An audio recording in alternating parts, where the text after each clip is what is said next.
Good morning student, class 8th। आज हम पढ़ेंगे 5 चैप्टर चिट्ठियों की अनूठी दुनिया। चिट्ठियों की अनूठी दुनिया। चिट्ठियों के बारे में तो आप सब लोग जानते ही होंगे, मगर अब चिट्ठियों का प्रचलन कम हो गया है। पहले चिट्ठियों का प्रचलन बहुत रहता था। जैसे सभी लोग जो है अपना संदेश पहले चिट्ठियों के माध्यम से दिया करते थे। अब उनकी जगह जो है फ़ोन ने ले लिया है। अब लोग फ़ोन की सहायता से मैसेज कर देते हैं और बात कर लेते हैं। तो वीडियो कॉलिंग भी होने लगी। अब समय बहुत परिवर्तित हो गया है, तो इसलिए चिट्ठियों का महत्व, लेकिन फिर भी चिट्ठियों का महत्व जो है कम नहीं हुआ है। पहले चिट्ठियाँ अब ज़्यादा इस्तेमाल नहीं की जाती हैं। पहले चिट्ठियों के सहारे से ही मनुष्य जो है अपना संदेश एक स्थान से दूसरे स्थान पर भेजा करता था। देखिए, जैसे पत्रों की दुनिया भी अजीबोगरीब है और उसकी उपयोगिता हमेशा से बनी रही है।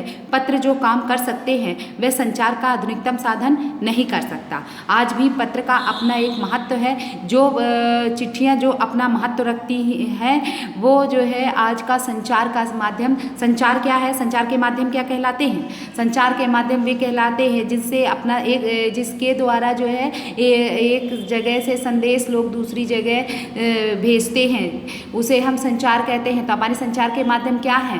टीवी है, मोबाइल है, वायरलेस है, चिट्ठी है, ये सब क्या है? संचार के साधन कहलाते हैं। तो वह संचार का आधुनिकतम साधन नहीं कर सकता जो चिट्ठी करती है। पत्र जैसा संतोष फ़ोन या SMS का संदेश कहाँ दे सकता है? जब चिट्ठी आती है तो लोग खुश हो जाते हैं। कहीं दूर से जब चिट्ठी आती है तो जो भाव चिट्ठी में रहता है वो भाव आपके फ़ोन SMS में नहीं रहता। चिट्ठी में मनुष्य जो है अपने मन की बात कह डालता है और उसे निसंकोच, उसे सामने वाला व्यक्ति जो है उसके सामने नहीं रहता। तो जब व्यक्ति सामने रहता है तो कुछ बोलने में जो है कठिनाई महसूस होती है, बोलने में मतलब संकोच होता है कि क्या बोले और क्या ना बोले। लेकिन चिट्ठी में व्यक्ति जो है अपने मन के भावों को अच्छी तरह से प्रकट कर पाता है। इसीलिए तो चिट्ठियाँ दिल को छू लिया करती थी, है ना। चिट्ठी जो है बहुत ही मनुष्य को खुश देती थी। पहले लोग हफ्तों महीनों तक चिट्ठियों का जो है इंतज़ार करते रहते थे, चिट्ठी भेज देते थे और अब इंतज़ार करते थे कि अब जो है चिट्ठी जो है हमारी जब दूसरी आएगी। तो चिट्ठियों का इंतज़ार लंबे समय से इंतज़ार रहता था। डाकिये को भगवान की तरह लोग मानते थे कि डाकिया आया, बहुत लोग खुश होते थे। और डाकिया जब चिट्ठी लेकर आता था तो लोग बहुत प्रसन्न हुआ करते थे। तो इस पत्र जैसा संतोष फ़ोन या SMS का संदेश कहाँ दे सकता है? फ़ोन या मैसेज में बस आप बात कर लिए, लेकिन वो दिल की बात नहीं होती जो दिल की बात जो है चिट्ठियों में होती है। पत्र एक नया सिलसिला शुरू करते हैं और राजनीति, साहित्य तथा कला के क्षेत्रों में तमाम विवाद और नई घटनाओं की जड़ भी पत्र ही होते हैं। दुनिया का तमाम साहित्य पत्रों पर केंद्रित है और मानव सभ्यता के विकास में इन पत्रों ने अनूठी भूमिका निभाई है ना।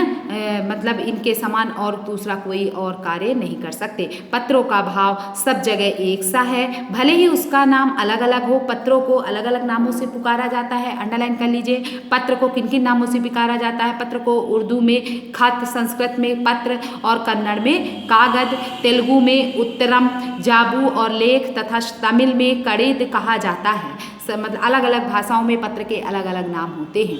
पत्र यादों को सहेज कर रखते हैं। लोग पत्रों को संभाल कर रखा करते थे पहले कि इसी हमारी यादें हैं, पहले की यादें हैं जो कि इस तरह हम लोग थे और इस तरह हम बातें किया करते थे और इस तरह तो लोग अपनी बातों को सहेज कर रख सकते हैं। लेकिन आप मैसेज को सहेज कर नहीं रख सकते। आप तो दूसरे ही क्षण आज आपने ये बात की और दूसरे ही क्षण आपने उसको डिलीट कर दिया और उसे अब संभाल कर नहीं रख सकते। लेकिन पत्र को जो है संभाल कर रखा जा सकता है और आज के संचार के माध्यम जो मोबाइल और मैसेज है वो उसको संभाल कर नहीं रखा जा सकता। हर एक की अपनी पत्र लेखन कला होती है, सबकी अपनी अपनी एक कला होती है और हर एक के पत्रों का अपना दायरा होता है। दुनिया भर में रोज करोड़ों पत्र एक दूसरे को तलाशते तमाम ठिकानों तक पहुंचते हैं। भारत में ही रोज 4.5 करोड़ चिट्ठियां डाक में डाली जाती हैं, जो साबित करती हैं कि पत्र कितनी अहमियत रखते हैं। तो आज भी पत्र का बहुत महत्व है जीवन में, ठीक है।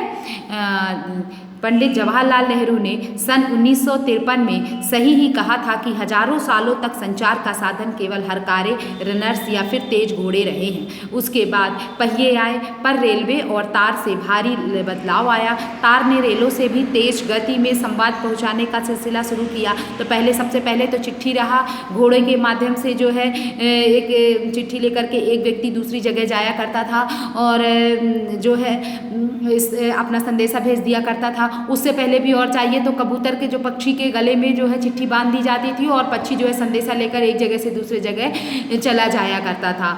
उसी तरह जो है उसके बाद फिर पहिए का विकास हुआ। पहिए से मतलब तो थोड़ा उससे और गति आई और पहिए के माध्यम से मतलब कि गाड़ी से जो है संदेश गाड़ी वाले को दे दिया और वो जाके दूसरी जगह जा करके वो संदेश दे दिया। फिर रेल और तार आए, तार से भारी बदलाव आया और तार से जो है रेल से भी तेज गति प्राप्त करने लगा। अब आ गया है समय टेलीफोन, वायरलेस और आगे रडार। दुनिया बदल रहा है। इस तरह ये सब दुनिया को बदल रहे हैं और तेज जमाना, तेज समय आ गया है कि जिससे तुरंत संदेश व्यक्ति को मिल जाता है। पिछली शताब्दी में पत्र लेखन ने एक कला का रूप ले लिया है। पत्र लेखन एक कला है, लिखने का अपना एक तरीका होता है। कोई बात जो है हम अपने दिल की इस तरह से स्पष्ट कर दें कि सामने वाले को अच्छी तरह से समझ में आ जाए और दिल के भावों को कि छू जाए, है ना। जिस भाव से हमने उस पत्र को लिखा है वही भाव सामने वाले के अंदर भी पैदा हो जाए। हम ऐसे शब्दों का इस्तेमाल भी कर सकते हैं और करते हैं। तो सबकी अपनी अपनी एक कला होती है, पत्र लिखने की अपनी एक कला होती है और व्यक्ति उसका इस्तेमाल करता है। डाक व्यवस्था के सुधार के साथ पत्रों को सही दिशा देने के लिए विशेष प्रयास किए गए हैं। पत्र संस्कृति विकसित करने के लिए स्कूली पाठ्यक्रमों में पत्र लेखन का विषय भी शामिल किया गया है। स्कूली पाठ्यक्रमों में इसीलिए तो आपको पत्र लेखन सिखाया जाता है, जिससे कि आप भविष्य में पत्र लिख सके। बिना पत्र के तो आप कार्य कर ही नहीं सकते। कहीं भी जाना है, आपको सरकारी काम कोई भी करना है तो आपको पत्र लिखना पड़ता है। कहीं भी आप इंटरव्यू के लिए जाते हैं तो आप अप्लाई जब करेंगे तो जब पत्र लिख कर ही करेंगे ना, है ना।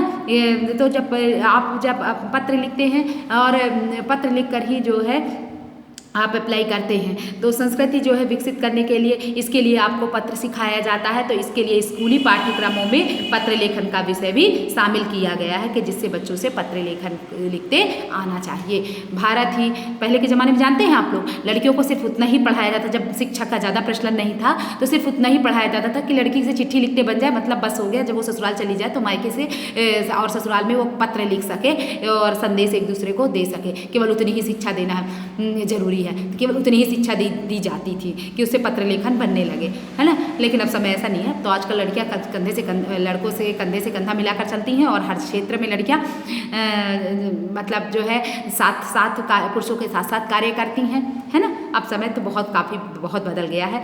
ये मैं उस समय की बात है जब शिक्षा पर ध्यान नहीं दिया जाता था।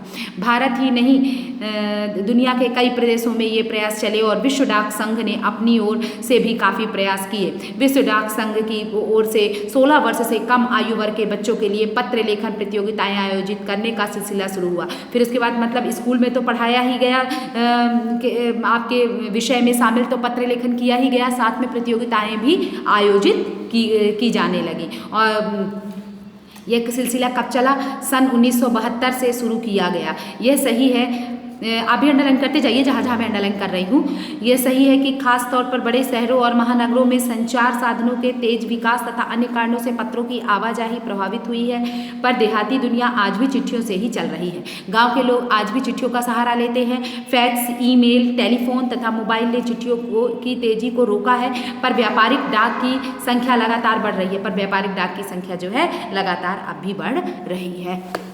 ठीक है।